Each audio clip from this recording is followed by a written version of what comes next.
This is Theology Bits, a ministry of Central Lutheran Church, Eugene, Oregon. I'm Pastor Ben. This video begins a new short series that we will be doing in our Theology Bits on Commensality, or eating together. That's another word for eating together, in the Gospel of Luke.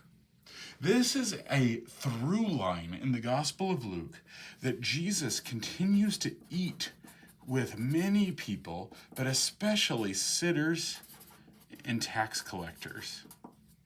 Next video will be about with whom Jesus eats. And the only thing I really want to say quickly about this is we want to say a quick note about tax collectors that we'll get into next time. It is not necessarily the case that tax collectors were necessarily corrupt or were even necessarily free people. But that'll be for next time. And this time is introducing that Jesus continually sits down and eats. And there's something significant in the eating together that I'm not sure that American Christians in the 21st century really appreciate.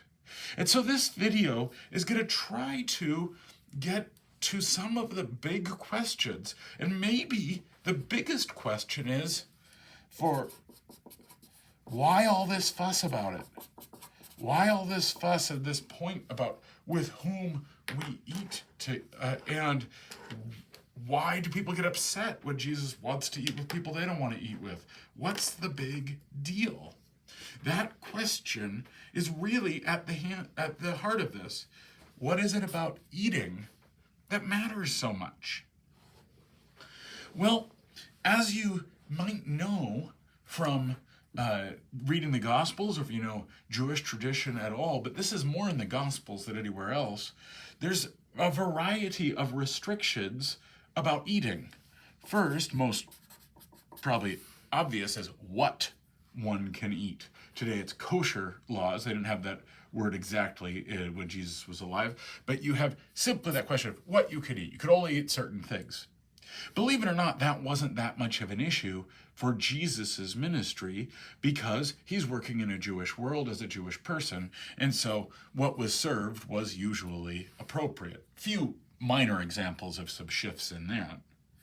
When you could eat in the right circumstance was significant, most notably related to Sabbath. That was a question. And then, with whom?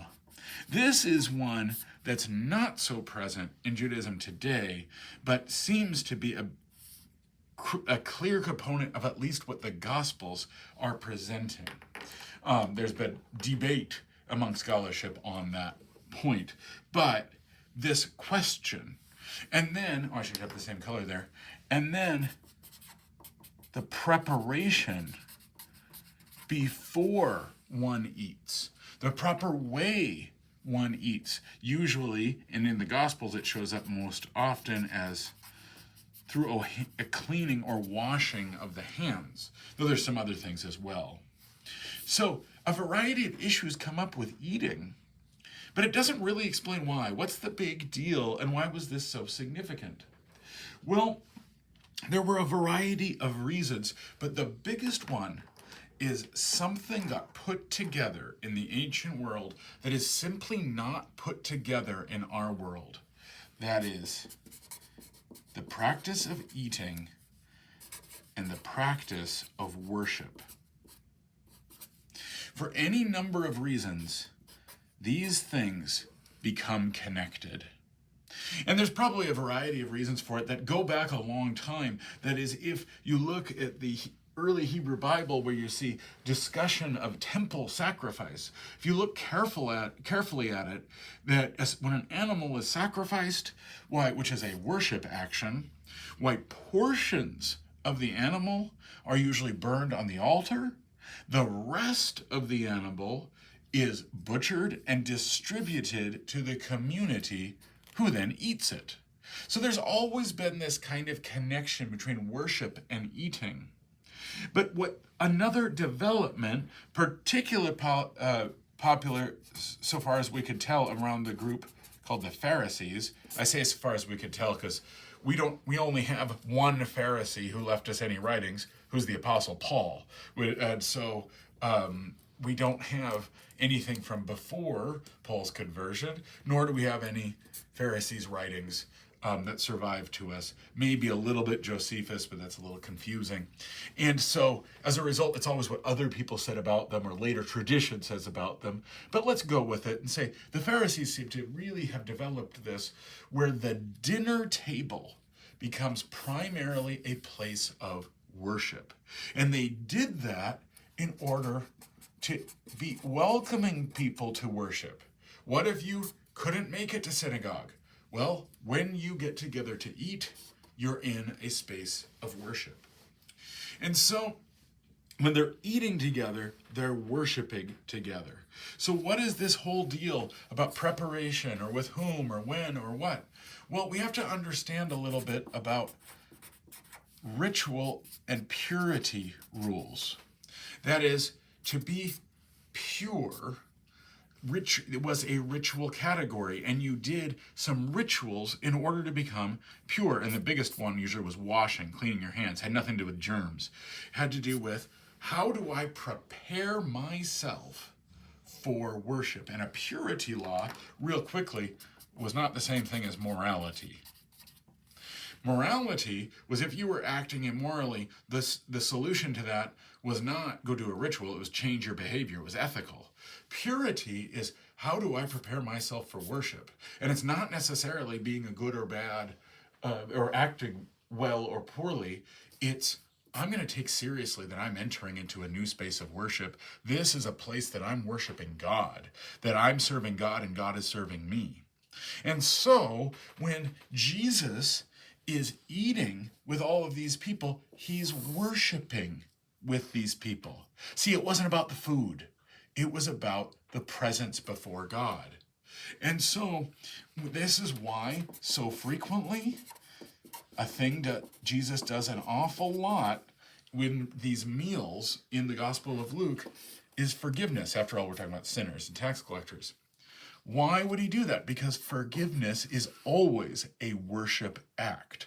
And I should give maybe it's a little bit of a sideline here because I know I've done a video on this before. That is, what is worship? Well, in English, we have the word the divine service. I wonder if you've ever thought about that word. Who's doing the service? Well, Martin Luther's had a phrase, Gottesdienst, which is divine service, but it really meant both things. The way God comes to us in worship, the way we respond to God in worship. And so that's an interaction between God and us. That's what worship is. And we put ourselves in a space for interaction, to be serving God and God serving us. So forgiveness is an action of God serving us, and it's a worship act. So when Jesus does this at meal times, it actually makes a lot of sense. And further, this was this question of, well, how can I worship? With whom? Why is it restricted? Well, you wanted to worship with the ritually righteous. Well, we're talking about who is righteous before God to worship. Well, when Jesus does an act of forgiveness in eating, or even sits down and says, I will worship with you, I'm saying you are righteous. Or maybe Jesus will make you righteous. And there's another word for making righteous, which is a very Lutheran word, justification. More popular, more common in Paul. To be made right, to be in relationship with God, to be made right with God is to be justified. Jesus, when sitting down and worshiping, is saying, you are now right with God. You have been justified. We are worshiping together, and worship was a collective activity in the ancient world. It was expected that those whom you're worshiping with are part of how God is interacting with you. And so if you're worshiping together, we say we are all children of God together. And it really matters who's then part of it, that they really do need to be children of God, or else it challenges the integrity of the whole worship service for us. If you read Hebrew Bible, one thing that you don't find very much is an idea of individual identity. It was always collective. And that's why it was such a big deal. Who's in, who's out. And so when Jesus has opened commensality, the people who were left out, in order to protect the rest, Jesus says, no, you will be welcome in.